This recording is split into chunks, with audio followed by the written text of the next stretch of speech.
ભાજપના જ ધારાસભ્ય અરવિંદ રાણાના પોલીસ પર ભ્રષ્ટાચારના આરોપથી હડકંપ મચ્યો। પોલીસ સંકલન બેઠકમાં ધારાસભ્ય અરવિંદ રાણાએ મુદ્દો ઉઠાવ્યો અને આરોપ લગાવ્યો કે અશાંત ધારા મુદ્દે પોલીસ હકારાત્મક અભિપ્રાય આપવા ગેરરીતિ અને ભ્રષ્ટાચાર આચરે છે, તો વર્ષમાં 628 મિલકતોમાં હકારાત્મક અભિપ્રાયથી પોલીસ કમિશનર પણ ચોંકી ઉઠ્યા।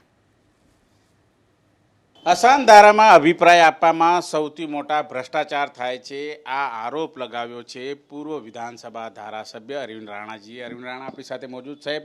કયા પ્રકારે ભ્રષ્ટાચાર? માન્ય ધારાસભ્યશ્રી અને માન્ય સાંસદ સભ્યશ્રીની પોલીસ કમિશનરશ્રીની સંકલન સમિતિમાં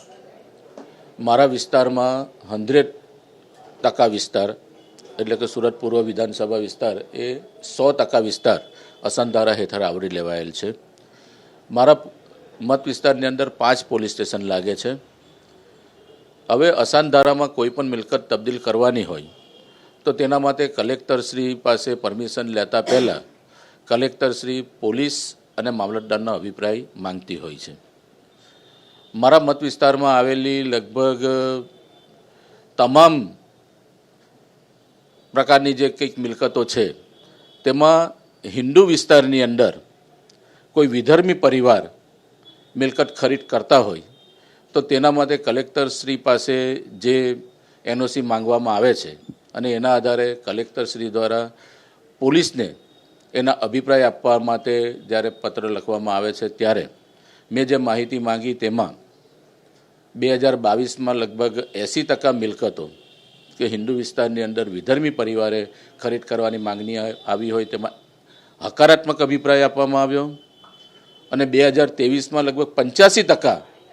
અરજીઓ પર હકારાત્મક અભિપ્રાય આપવામાં આવ્યો। હવે આ માહિતી મળવાને લીધે પોલીસ કમિશનરશ્રીને જ્યારે આની જાણ થઈ અને આ વિસ્તારની અંદર વસ્તીની અસમતુલિતતા થાય અને ભવિષ્યમાં આ વિસ્તારની અંદર બીજી તકલીફો ઊભી થાય એ ના થાય એટલા માટે માન્ય પોલીસ કમિશનરશ્રી અમને ખાતરી આપી છે કે આવનારા દિવસોની અંદર હવે જે વિસ્તારની અંદર જે હિન્દુ વિસ્તારની અંદર વિધર્મી પરિવાર આવી રીતે મિલકત ટ્રાન્સફર કરવાની માંગણી કરે તો પોલીસ અને મામલતદાર એ બંને સાથે જઈને ઇન્સ્પેક્શન કરશે અને બંનેના સાથેના અભિપ્રાયના આધારે હવે નિર્ણય લેવાશે। અત્યાર સુધી જે કંઈ નિર્ણય લેવાયા છે એ નિર્ણયો જોઈને હાલના પોલીસ કમિશનર પણ ચોંકી ઉઠ્યા હતા અને એમને આ નિર્ણય લીધો છે અને મને ખાતરી છે કે આવનારા દિવસોની અંદર વસ્તુની અસમતુલિતતા ના થાય અને આ જે વિસ્તાર છે એ વિસ્તારમાં તમામ ધર્મના લોકો, હિન્દુ વિસ્તારની અંદર હિન્દુ પરિવારના લોકો, મુસ્લિમ વિસ્તારની અંદર મુસ્લિમ પરિવારના લોકો, વોરા વિસ્તારની અંદર વોરા સમાજના પરિવારો અને એ પોતાની રીતે પોતાના ધર્મ પ્રમાણે રહી શકે એવી સાનુકૂળ પરિસ્થિતિ ઊભી થાય એવી પરિસ્થિતિ ઊભી કરવાની ખાતરી એ અમારા પોલીસ કમિશનરશ્રીએ આપી છે।